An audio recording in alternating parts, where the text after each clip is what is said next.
ব্যবস্থাপনা কমিটির সভাপতি।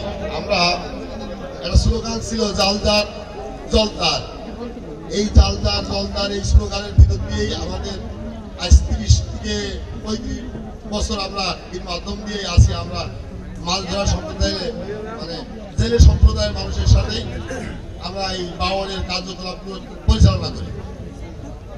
এখন বিষয় আছে যে আমাদের এই বাওয়ালটা 50 বছরের চুক্তি ছিল।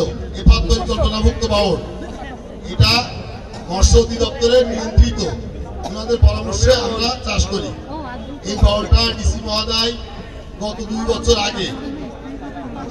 বছর আগে আমাদের 50 বছরের চুক্তি স্বাক্ষরিত থাকা অবস্থায় আমরা 30 বছরের নবায়ন পাইছি। প্রতি 10 বছর পর এটা নবায়ন করা হয়, কিন্তু এই বাওয়ালটা আমাদের গত নবায়ন দেয়নি, বা এই বাওয়ালটা নবায়ন না দিয়ে ডিসি উনি মন্ত্রণালয় চিঠি করেছে বাওয়ালটা লিজ দেওয়ার জন্য।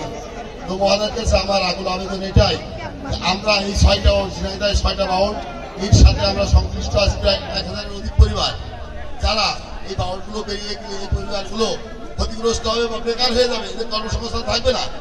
এই মর্মে আমার দাবি এটা যেন মহোদয় আমাদের এই জেলে সম্প্রদায়ের প্রতি সুদৃষ্টি রাখেন, বাওয়ালটা যেন আমাদের থাকে। ধন্যবাদ। এই ব্যাপারে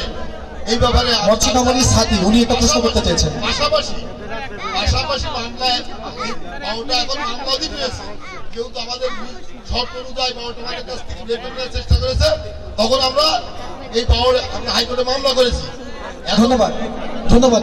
মাননীয় উপদেষ্টা আপনার প্রশ্নটি বুঝে নিয়েছেন। মাননীয় উপদেষ্টার পাশাপাশি মাননীয় অ্যাটর্নি জেনারেলের কাছে আইনি সহযোগিতা চাচ্ছি, যেন উনি আমাদের আইনি জি